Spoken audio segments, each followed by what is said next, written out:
Hey YouTube, welcome back to another History Teacher Reacts video with Mr. Terry as I continue my search for historical knowledge found here on YouTube. Alright, we're going back to the series Simple History. It's kind of been a while since we saw one of their interesting stories, and I've really liked what I've seen so far. And scrolling through their videos, I noticed this one, Attack of the Dead Men. And it immediately reminded of something else, which is I've been listening to the Sabaton album, the recently released one on World War One, and they had a song, "Attack of the Dead Men," that seemed to be about these men that survived a gas attack or something along those lines. And I was kind of hoping that this might be part of that. So interested to maybe check this out because it sounds like an interesting story there. All right, we're going to watch this in a sec. If you like this original video, the link will be down below. Make sure you give them a like and subscribe. Simple History is a great channel. Definitely recommend going and seeing, especially their little stories about kind of very interesting little events. It's kind of good. It's far more specific with heroic events and just odd events and things like that. So I'm really kind of on a World War One kick right now. So I don't know, for whatever reason, I've been kind of a sponge for all these things. So I'm looking forward to checking this out. So it looks like just a kind of a short 3.5-minute video. Let's check it out. If I have anything to add, cool. If you like what we're doing here, definitely invite you to subscribe and follow along as myself, history teacher, is going out on the internet and trying to find more videos of things I can learn about and maybe make some comments on as I go. So love to have you around. See you in the future. Okay, let's go ahead and check this out. So Attack of the Dead Men, 1915, World War One. Attack of the Dead Men, 1915, World War One. The Auschwitz Fortress was constructed in the 19th century by the Russian Empire in what is now northeastern Poland to defend its borders against Germany. Okay. In the First World War, the fortress would be heavily contested between German attackers and Russian defenders. The Germans had made their first assault onto the fortress in September 1914, using large-caliber artillery guns, bombarding the fortress for 6 days.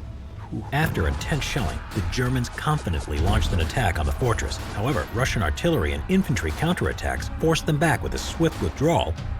A second German attack was attempted in February to March 1915. The Germans were again optimistic with their new heavy 420mm caliber Big Bertha cannons. You know, I'm glad we're able to learn more about the Eastern Front, because it's just the kind of, I guess, the Western dominance of history, right? In our Western cultures, have come to really focus on the Western Front of World War One, and ignoring a lot of what was going on the Eastern Front. Because in the West, you of course had this big stalemate and things like that, where the East saw more movement. And I'm sure the West gets more kind of talk and things like that because it was fought against the side, the French and the British, that were on the winning side of the war. Therefore, you can definitely tell in history a lot of times that history is often kind of written by the victors. So it's kind of looked through that scope when ignoring the East, because of what eventually happens with Russia pulling out of the war and Germany having more success on the Eastern Front than the Western Front. So it's good to see some more stories and just talk about the Eastern Front of World War One. The fortress was bombed with intensity, including from the air, which it was presumed by the German command would cause the quick surrender of its Russian defenders. The Russian command also had a similar notion and ordered that the fortress be held for just 48 hours after the evacuation. Remarkably, even with massive damage to the fortress and high Russian casualties, it would be held for months, and the Russian artillery bombardment forced the German guns to again pull back. In early July 1915, the German troops were now under the command of Field Marshal von Hindenburg, who began a new offensive. This time, they decided to use poison gas to achieve their objective, as they knew the Russian defenders didn't have gas masks. Yeah, so 1915, so this is early on, quite early on with gas. I believe the Germans were the first to start using gas, and then I believe within the same year, the British started using it, and both sides kind of started using it. Such a horrifying part of the war, and the fighting. which is why it's been especially frowned upon so much. This kind of biological warfare in wars ever since. It's something people really really take seriously, because it's might be the worst way to die in the war. Gas is, it's this poisonous gas that's basically like acidic, and it burns the skin to the touch. It's not just a inhaling. It doesn't just have an inhaling effect. It can burn the skin. Of course, if it gets in your eyes, it blinds and irritates them. And then, of course, if you ingest it, you're done. You can't really get it out. It basically melts your insides. You end up coughing up your own organs almost.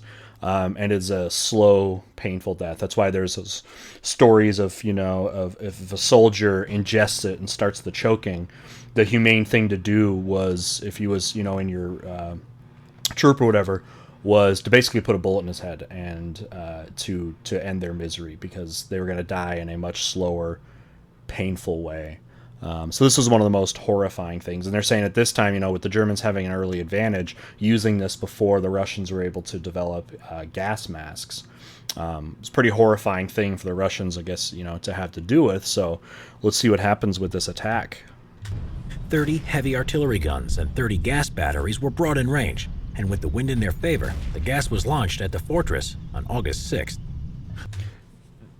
Wind patterns was something that you can imagine, if you haven't thought about, would really be important to have on your side if you are planning a gas attack, right? And of course, we're talking about an age where meteorology and the predictive capabilities of wind patterns and things are not like they are today. So it was a very risky thing to use gas, as you can imagine, because what if the wind changes? There's some kind of new air pressure front that comes in.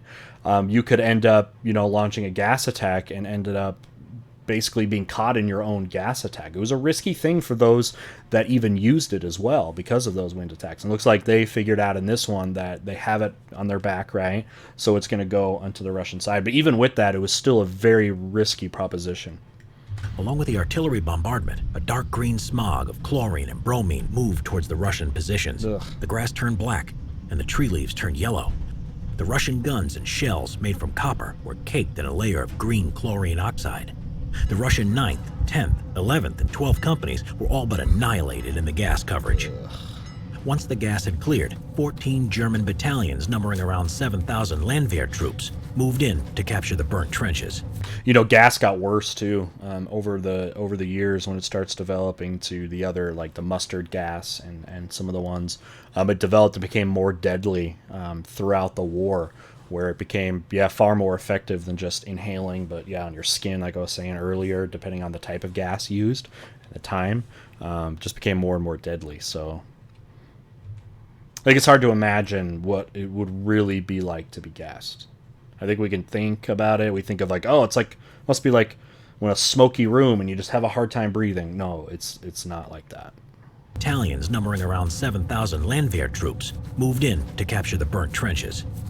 But as they approached the positions, a shocking sight took them by surprise as the remaining soldiers of the Russian 8th and 13th companies, who had come into contact with the poison gas, counterattacked with all they had left. These troops attacked the Germans with their bayonets, showing signs of chemical burns on their faces, with their bodies wrapped up in rags, spitting out blood and pieces of their lungs. The sight was so terrifying to the approaching German troops that they went into a panic, retreating back to their own positions and trampling over each other while falling onto their own barbed wire. The Russian forces then returned rifle fire and killed many of the retreating Germans with artillery. Holy crap. So these guys survived this gas attack without traditional gas masks. They're all pissed, you're right. There's those reports out there. I know I've heard that the psychological effect that gas can have in brain chemistry and stuff like that. Like, for example, I always heard, I don't know if it's really necessarily been confirmed, that Adolf Hitler was gassed towards the end of the war, and he was hospitalized, and the story was that he had this a blinding effect that basically turned into more of a hysterical blindness, because his eyesight should have healed by the time what should have been the gas effect wearing off, but it did that. And I know there's theories out there that the gas attack also messed up his brain and made him more aggressive and irritable and those sort of things. I mean, I don't think there's much confirmation in that, but you've going back to the story, it's like you attack that if that triggers these guys' aggressive tone. I mean, it's war anyway, so you're going to be aggressive, generally speaking, especially if you're on a counterattack for your life. But just imagine, these guys, this army of, they probably look like, basically, it sounds like a zombie attack almost, where they're coming out, they're like bleeding, eyes are bloody, and they're burns and disgusting looking, and they're out charging you. No wonder that was frightening. And now you're seeing the Germans, they're retreating like running from a zombie apocalypse, and ended up dying in their retreat, getting caught in their own barbed wire, getting shot. Man, what a incredible event. 2 weeks later, the remaining Russian survivors of the Auschwitz fortress evacuated. The newspapers would later call this the Attack of the Dead Men. Great name. A huge thank you to Cash Quiz for sponsoring this Simple History episode. Cash Quiz is a free app that lets you get rewards and prizes worth over $1,000 by using your general knowledge to answer trivia questions, similar to the popular TV show Who Wants to Be a Millionaire. We won lots of coins playing their new history quiz. Do you think you can beat us? Challenge us in the app. Our name is Simple History. Quiz, cool. Over 40,000 trivia questions and many categories await. Get the app and the link in the description below. Cool. Okay. Look, it's me. I'm apparently in my own recommended. Should I check it out? My own recommended feed. Anyway, millionaire using your computers of the Auschwitz pack. We'll go to there. Okay. So, just final thoughts. Checking this out. What a crazy story. I mean, it sounds exactly what I guess I thought it would be, right? And tying that to the Sabaton song I had learned before. It was cool to get more of that detail of that Attack of the Dead Men, right? So, anyway, great story. Again, probably gets not heard of as much because the Russians end up pulling out of the war and basically losing to the Germans. Otherwise, this would be far more in all kinds of press, right? If you had heard about this kind of story, better believe if the surviving allies like the British and the French had a story like this, that it would be all over the place, right? In a big part of kind of the rehearsed part of history there. So anyway, great. Still on this kind of World War I kick. I don't know if you've noticed, I've had a bunch of World War I related things on the channel. If you've seen from gameplay from Battlefield 1, the World War I game, Sabaton videos. I don't know, I've just been kind of on this, for whatever reason, a World War I kick. So hopefully you're, enjoying that. All right, well, just to plug again, original video in the description will be linked down below. Love to have you subscriber. Be sure to enable notifications so you know when the premieres are. I like to premiere most of my videos, so you can come in, hang out, and chat. Also enable notifications so you know when live streams are. I tend to do those, whether they're gaming streams or my live lessons that I give. A lot of ways to interact. Other ways you can support the channel, though, Patreon. If you become a Patreon pledger, you instantly get access to my weekly polls for videos that get shown on this channel, kind of get fast tracked there. So any tier of donation will get you there, starting at $1 a month. So that's a great way to support the channel. Also, if you've not joined our Discord community, be sure you join that. As of this video, there is nearly 3,100 people on our Discord server. Very active, great history fans, history buffs, and just good people that would love to chat history with you. So definitely do that. There's a Discord link down below. If you haven't created a Discord account, it's just a simple kind of message board, interactive kind of forum that is kind of the popular way of doing that right now. So, all right, with that, we'll go ahead and end it here. Thanks for joining me today. Hope to see you soon. Bye.